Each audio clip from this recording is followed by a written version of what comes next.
Okay, students, I am continuing with the problems of consignment. See, Hero Honda Motors Limited sent on consignment to Prakash Agency. So, Hero Honda is consignor, Prakash Agency is consignee. Okay, here how much? 50 motorcycles involved at rupees 40 each. So, they are talking about 50 motorcycle or ಎಷ್ಟು purchase ಮಾಡಿದ್ದಾರೆ 50 motorcycle at 40 each on 5th Jan 2012. On same date, company paid expenses. So, that is 2400 insurance, sundry 6000. Insurance 6000, sundry 5000. On 5th February 2012, company received 3 months bill of 10 lakh. Adenu madangilla. So you will leave, that is simply extra information. On 5th Jan, consignee send on account sales raised 48,000 each per andre each anta kottidare. So ಒಂದು ಎಷ್ಟು ಮಾರಿದಾರೆ ಅವರು 50 motorcycles has been involved at rupees ಇದು ಅಂತ. So per each ಅಂದ್ರೆ into 50 ಮಾಡ್ಕೋಬೇಕು ನೀವು for sales.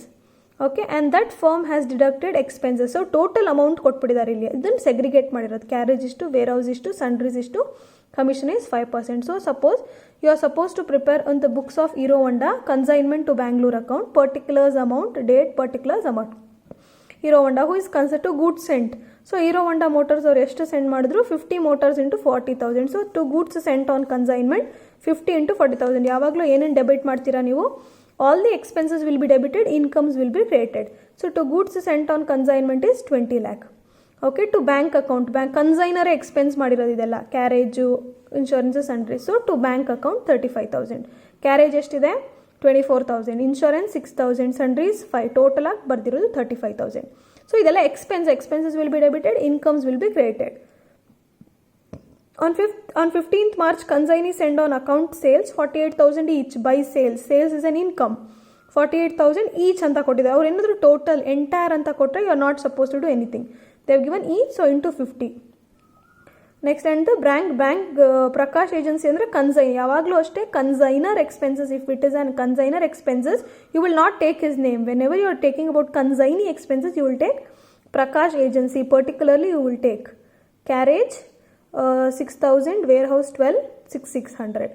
Okay, whenever you are finding sales will be on the basis of commission will be on the sales on the percent of sales. 48,000 24 lakh into 5% is 12 lakh. So the balancing figure will be to P&L account balancing figure.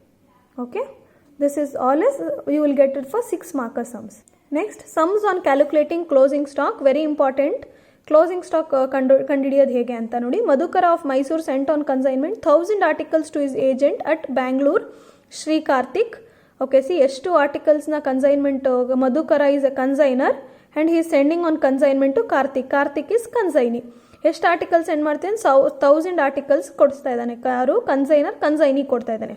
The articles were spent 200 per piece. ಎಷ್ಟು spent ಆಗಿರೋದು? 200 per piece. Freight charges incurred by Madhukar ಅಂದರೆ consignor ಏನಾದರೂ incur ಮಾಡಿದ್ರೆ expenses to bank account 20,000. At Bangalore Karthik paid octroi and carriage is 5,000. Again you will consider it as, where do you consider this as? Karthik paid to Karthik expenses. Karthik sold 800. 1000 ಆರ್ಟಿಕಲ್ಸಲ್ಲಿ 800 ಮಾತ್ರ sold ಮಾಡಿದ್ದಾನೆ. ಎಷ್ಟಕ್ಕೆ? 2,30,000. Sales is 2,30,000 and sent on account sales deducting the expenses. Sales ಬಂದು 10% proceed. Prepare consignment account. Students ಇಲ್ಲಿ ನೀಟಾಗಿ ಗೊತ್ತಾಗುತ್ತೆ ನೋಡಿ. ಅವರು 1000 ಆರ್ಟಿಕಲ್ಸ್ ಕೊಟ್ಟಿದ್ದ ಮಧುಕರ, ಬಟ್ ಅವ್ನು ಸೇಲ್ ಮಾಡಿರೋದು ಎಷ್ಟು? 800 ಪೀಸಸ್ ಮಾತ್ರ. ರಿಮೈನಿಂಗ್ 200 ಉಳಿದಿದೆ. So when you are getting like these sums, ಇವಾಗ 500 ಅಲ್ಲಿ 400 ಸೇಲ್ ಆಗಿದೆ, you should understand that you are suppose to calculate closing stock ಅಂತ. So in the books of Madhukar consignment account to goods sent on consignment ಎಷ್ಟು? 1000 into 200 per piece ಎಷ್ಟು? ಒಂದು piece 200 ರೂಪಾಯಿ. ಅವ್ನು ಕಳಿಸಿರೋದು 1000 articles. So 20 lakh to bank account. Expenses of consignor 20,000. It is mentioned in the question only. Consigneedu octroi ಮತ್ತೆ carriage 5,000 to Karthik account octroi and carriage 5,000. Okay, commission will be on the sales. ಅವನು ಎಷ್ಟಕ್ಕೆ ಮಾರಿದಾನೆ? 800 piece ಮಾರಿದಾನೆ ಇಷ್ಟೇ ಅಮೌಂಟಿಗೆ. So ನೀವು ಡೈರೆಕ್ಟಾಗಿ ತೊಗೋಬೇಕು. Each ಏನೂ ಕೊಟ್ಟಿಲ್ಲ ಅವರು. So you are paying 2,30,000 into 10% will give you commission. See closing ನೀವು ಕ್ಲೋಸಿಂಗ್ ಸ್ಟಾಕ್ ಕಂಡುಹಿಡಿಯಲೇಬೇಕು. ಎಂತಕ್ಕೆ ಅಂತಂದರೆ you are understanding no, they 1000 ಆರ್ಟಿಕಲ್ಸಲ್ಲಿ 800 ಮಾತ್ರ ಸೋಲ್ಡ್ ಆಗಿದೆ. Remaining 200. So they have not, you should understand that you are suppose to calculate the closing stock. In order to calculate this closing stock you are suppose to do 3 steps. First one is calculation of closing stock, calculation of goods received by consignee. ಆಯಿತಾ? See goods sent on consignment ಎಷ್ಟು? 1000 articles 200 ರೂಪಾಯಿ ಕೊಡ್ತಾ ಇದ್ದಾರೆ. Quantity ಎಷ್ಟು? Quantity? It is very important. Quantity rupees. ಎಷ್ಟು quantity ಇಲ್ಲಿ 1000 ಇದೆ 1000, 2000 ಇದ್ದರೆ 2000 ಇಂಟು 200 ಪರ್ ಪೀಸ್ ಎಷ್ಟು, you will take it as 2 lakh. So you will take any non recurring expenses of consignor. ಏನು non recurring expenses of consignor? Freight, consignor to bank account ಅಂತಂದರೆ it is expenses of consignor. So you will take this 20,000. If there is any normal loss in transit, abnormal loss, nothing is mentioned. So goods received by consignee, how much is the goods that is been received by him? 1000 quantity, 2,20,000. Because this is the goods sent on consignor. Okay, next step, calculation of goods available for sale. So this is a format you are supposed to calculate whenever you are doing the closing stock. Goods received by consignee. What is a goods receive calculate ಮಾಡಿದ್ರಲ್ಲ ಇವಾಗ ಎಷ್ಟು receive ಮಾಡ್ಕೊಂಡಿದ್ದಾನೆ ಅಂತ. 1000, 2,20,000. Octroi and carry charges of ಕನ್ಸೈನಿದು ಎಷ್ಟಿದೆ octroi charges Karthik and 5,000. So you are considering 5,000. Normal loss in transit, this is goods available for ಸೇಲ್ಗಿರೋದು ಎಷ್ಟು 1000 and 2,25,000. Calculation of closing stock, whenever closing stock can also be told as unsold stock ಅಂತ ಕೂಡ ಹೇಳ್ಬೋದು. Unsold stock is equal to goods available for sale minus actual sale. ಅವನು ಎಷ್ಟು articles ಕೊಟ್ಟಿದ್ದ ಕ್ವಶನಲ್ಲಿ 1000 articles, but ಅವ್ನು ಸೆಂಡ್ ಮಾಡಿರೋದು ಬರೀ 800 ಪೀಸಸ್. So remaining is 200. 1000ದಲ್ಲಿ ಬರೀ 800 ಸೇಲ್ ಮಾಡಿದ್ದಾನೆ, ರಿಮೈನಿಂಗ್ ಎಷ್ಟು 200 ಆರ್ಟಿಕಲ್ಸ್ ಸೇಲ್ ಮಾಡಿಲ್ಲ. So for calculating this remaining amount, you are getting a formula that is goods available for sale in amount divided by goods sale in first amount ಹಾಕೋಬೇಕು, quantity ಹಾಕೋಬೇಕು. ಇಲ್ಲೇ ಇದೆ ನೋಡಿ amount 2,25,000, quantity 1000 into unsold stock ಎಷ್ಟು remaining, unsold stock 200. So closing stock will be 45,000. Very important to solve this. So there by closing stock will be 45,000. Then the balancing figure will be to P&L account balancing figure. ನೀವು ಇಷ್ಟು ಸಮ್ಮಲ್ಲಿ ಏನು ಮಾಡ್ತಿದ್ರಿ, ಬರೀ consignment account ಮಾಡ್ತಾ ಇದ್ರಿ, ಯಾವ್ದು ಎಕ್ಸ್ಪೆನ್ಸಸ್ನೆಲ್ಲ debit ಮಾಡ್ತಿದ್ರಿ, ಇನ್ಕಮ್ಸ್ನೆಲ್ಲ credit ಮಾಡ್ತಿದ್ರಿ. ಇಲ್ಲಿ ಎಕ್ಸ್ಟ್ರಾ ಕ್ಲೋಸಿಂಗ್ ಸ್ಟಾಕ್ ಯಾಕಂದರೆ they are particularly mention in the question is how much articles they have sent you and how much you are suppose to sell ಮಾಡಿರೋದು ಎಷ್ಟಿದೆ ಅಂತ ಇನ್ಫಾರ್ಮೇಷನ್ ಕೊಟ್ಟಾಗ you are suppose to solve this. Okay, closing stock Bharat of Bangalore consign 600 chest of tea at rupees. ನೋಡಿ 600 ರೂಪಾಯಿ chest ಕೊಟ್ಟಿರಿ, tea packets 2,000 rupees per, ಒಂದಕ್ಕೆ 2,000. So Bharat is a consigner, Kiran is a consignee. So here of Kolar to paying freight 8,000, other expenses 4,000. Kiran sold 500. 600 ರೂಪಾಯಿ 600 ಚೆಸ್ಟಲ್ಲಿ 500 sale ಮಾಡಿದ್ದಾನೆ East ಪ್ರೈಸ್ಗೆ. 100 he has not done. Kiran spent for freight and octroi. Whenever Kiran is a consigner to Kiran ಅಂತಾನೆ ತಗೊಳ್ತೀರಾ. And he is entitled for commission 5%. To goods sent on consignment 600 into 2,000 per piece, 12 lakh.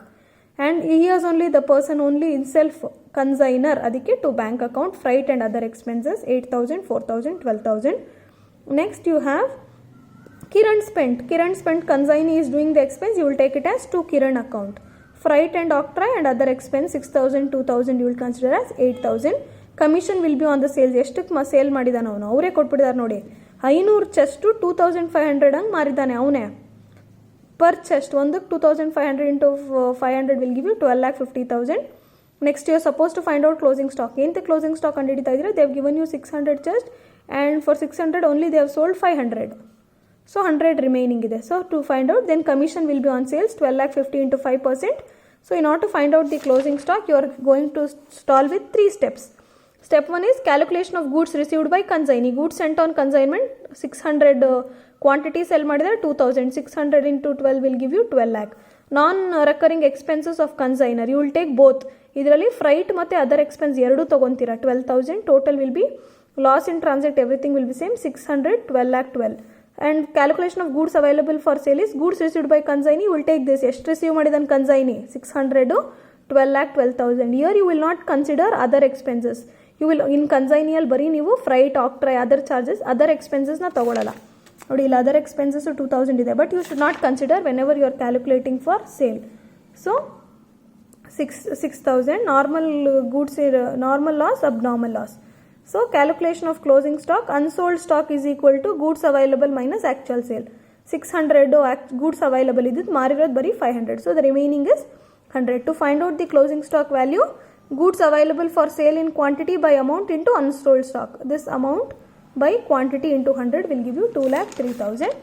2,03,000 will be your closing stock. Balancing figure will be 1,70,500. Important. Understood? So this is on calculating the closing stock.